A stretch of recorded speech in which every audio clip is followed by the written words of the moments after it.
you understand the accomplishments and, some of the growth we had, and, you look back and you're proud of that. But at this point in time, still, you have a sour taste in your mouth based on how it finished, and, us, not accomplishing the ultimate goal and getting to that point. But, big picture wise, we had a lot of progress in certain areas that we can improve on still. But like I said, kind of expedited the process of getting to where we wanted to, lay the foundation, and have some things to look forward to going into next year. Can obviously hit the ground running a little bit differently than this first year with the new staff and us getting with the new team. Mark Murphy. Hi, Ime. Obviously, there's a lot of talk that goes into how you guys need to improve. You've mentioned playmaking. How much of it is adding players to the mix, and how much of it is just the growth with your young stars, especially Jason and Jalen? You always try to improve. I think overall, you understand the situation we're in, and the appeal that we have of where we got to, the players we have on our roster, and the appeal for others, trying to improve throughout the league with other players, going out and finding guys that complement our team well. And so that's obviously coming up here in the future. But a big part will be internal growth within the players that we have, the additions we made at the trade deadline. Just like I said, having a year under our belt with each other. And so as we continue to try to improve, through free agency, trades, draft, and all those things, we do understand the biggest part of that growth will be from within. And guys showed tremendous progress throughout the season. And I think this offseason with us continuing to work with them, hammer home some certain points, and those guys improve on the things they did throughout the season, we can have even more coming into next season.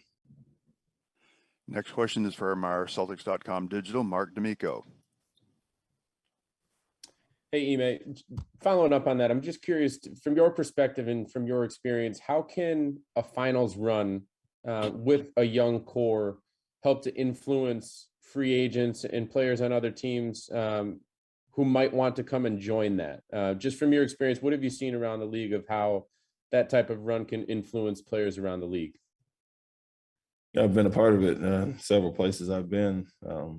Obviously San Antonio winning a title there, and with a guy like Kawhi who kind of burst onto the scene and got the Finals MVP that year. I think great players attract others, and so guys talk to each other throughout the season, definitely in the off season, and just watching, being on that stage and watching the growth of our young guys. I think that's appealing to other players. And when you got a guy like Jason, Jalen, these guys that have a bright future, and you start to look at longevity and consistency across the board, I think that's appealing to other guys. And so a few things we try to do is obviously put the product on the floor that's appealing to guys and play as a team. And, myself as a coach, having relationships around the league, I think that's a benefit as well. But anytime you see guys on that stage and they're doing what they're doing at that young age, it starts to look like that for other guys. And I know LaMarcus Aldridge had a big part of that coming to San Antonio based on Kawhi's success and the success we had as an organization. And then it trickled down to guys like David West across the board. Guys wanted to come play with other great players. And so we saw a result of that, getting to 2 finals in a row in San Antonio. And I think our guys with their futures in front of them is appealing as well to other guys. So the product on the floor, coaching in general, players always want to play with other great players, and that's a benefit for us going forward. Gary Washburn.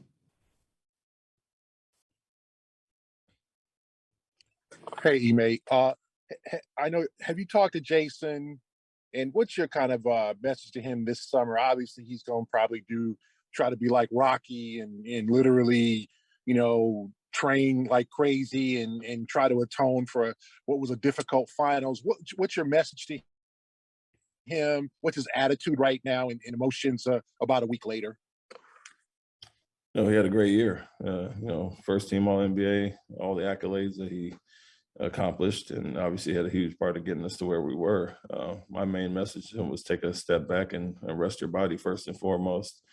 Had a long season, long off season with the Olympics last year, and dove right into it with obviously with the season and all the situations we went through with injuries. He was kind of the steady force that didn't miss a lot of time due to injuries or COVID. And when guys were in and out, and he had to shoulder a lot of that load. So physically get right, mentally take a step back and reflect, kind of decompress and get your mind right as well. And so, just that time away, don't really want to bother guys as much right now, just going with what we went through, but want to relay the message that there's still more to build on, to grow on in your areas. And I think first and foremost is taking that step away and reflecting on everything when you get back into the gym and kind of take a chance to look at the season as a whole and look at the accomplishments you made personally. So for him, he's a gym rat that wants to get right back into it. Obviously, he has his off-season routine where he takes care of himself extremely well, gets his body right. Then he'll start building up. And so from there, we just really want him to take a step back and rest himself and then take a look at the big picture and how much he accomplished and kind of build on that. From the Boston Globe, Chris Casper. Ime, you mentioned the foundation that's been raised or built really for the team.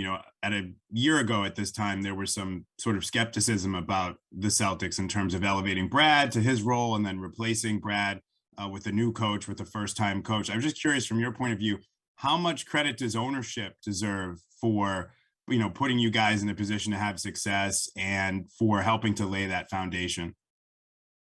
Yeah, they've been great from day one. And, I got to know them obviously through the interview process, and that was something that stood out was, that they're all about the same things, and we all have alignment from top to bottom with what we're trying to do here in this organization. And so, Pags and Wick and the rest of the group have been extremely helpful this year, supportive, and like I said, we took our lumps early, but they were always on board with what we were trying to do and the foundation we were trying to lay and what we're playing for. And so just getting with them, seeing them last night at the draft and kind of reiterating the season we had, but how we can get better and push forward is a big thing with them. And so we understand what we're playing for here. I talked about the expectations, and they haven't wavered from that at all.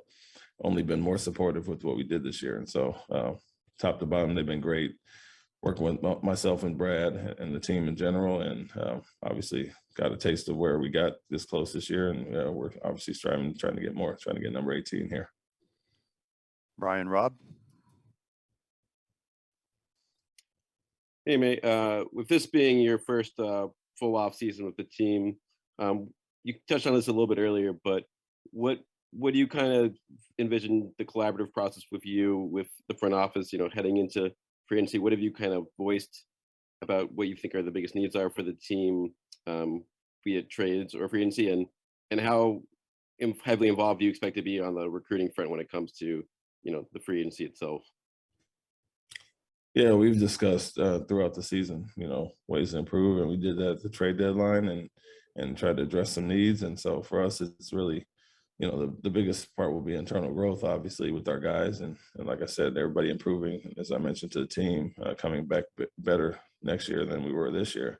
So that's a big part of it. But also, obviously, free agency is a huge deal coming up. And we do have some needs to address. And for us, consistency across the board, continuing to play the way we have, defensive mindset, but also sharing the basketball. And anything we can add position-wise to help us with that will be beneficial. So for us, consistent scoring off the bench is a huge key. You'd like to look at certain positions, and I think we have a lot of things covered, but can always have additions with the trade exceptions we have. So we'll take a look at a certain amount of names that are available, possibly, and see if we can fit anything in numbers wise. But there are some things to address, and I think a thing that stood out a little bit in the finals was our bench scoring, kind of solidifying that with veteran roles off the bench. We had some young guys we really relied on, Peyton, Derek, Grant, and those guys grew tremendously throughout the year, and we need to see more of that. But certain positions and roles need to be touched on, and we have a good amount of names that we're looking at, and hopefully some of those things work out for us. Final couple of questions, Coach. Mark Murphy again. Hey, May, actually 2 questions. First, where did you catch that striper? Boston Harbor yesterday. Boston Harbor? Wow, they get that big in Boston Harbor. That was pretty good. No, And just how much have you been able to clear your head over the last week or so, just in terms of getting away and maybe doing things like that? Not a lot. I mean, playing that late into the season, you obviously are going right into the draft pretty quickly, and then free agency is on your mind, and then summer league. So for us, I mean, it's a benefit. Obviously, it's huge honor to play into June, that late into June, have a chance, and so being there before and having a short off season is nothing to complain about. So you'd rather do that than have months to sit around and kind of figure things out, meaning you didn't have a ton of success, and so. For me to stay busy is fine. I think, got to go to New York with the family for Father's Day, but other than that, been right back here in Boston preparing for everything we have upcoming. And go back to Gary Washburn. Hey, Ime, do you anticipate any changes to your coaching staff, either additions, subtractions, a new position, et cetera? How do you assess that? Well, yeah, obviously we have two guys interviewing with Utah, Will Hardy and Joe Mazzulla, and as of now, they're still in the mix for the head coaching position there. So something that I've been a part of for years and seen across the board is guys getting opportunities in the offseason, and we'd like to retain guys if it's if they don't get the head coaching position, and if someone does, we like to elevate within. We've talked about some things specifically, whether it be a shooting coach or different things we've looked at. But what we do have on our coaching staff is a lot of young, talented guys, and that are obviously getting some accolades and earning these opportunities. And so we push them forward with that. We love to see them get opportunities, same way I did last year as a first-time head coach. And if so, we take a look overall around the league in general. I have a lot of relationships, obviously, being around with a lot of different organizations, but we also do like to promote within, and I think grow our own tree here, starting from the Boston Celtics. And so guys are getting recognition for what they did this year, and hopefully it works out for one of them. But it's something you always prepare for in the offseason is success and guys come to look at your coaching staff. And so they're getting those accolades and wishing them the best of luck going forward with it. Final question, Coach, is from Mass Live reporter Suichi Terada. Hey, Ime, yeah, just wondering your thoughts on JD from yesterday's draft. And do you have like a plan for Summer League yet, or is that still kind of up in the air?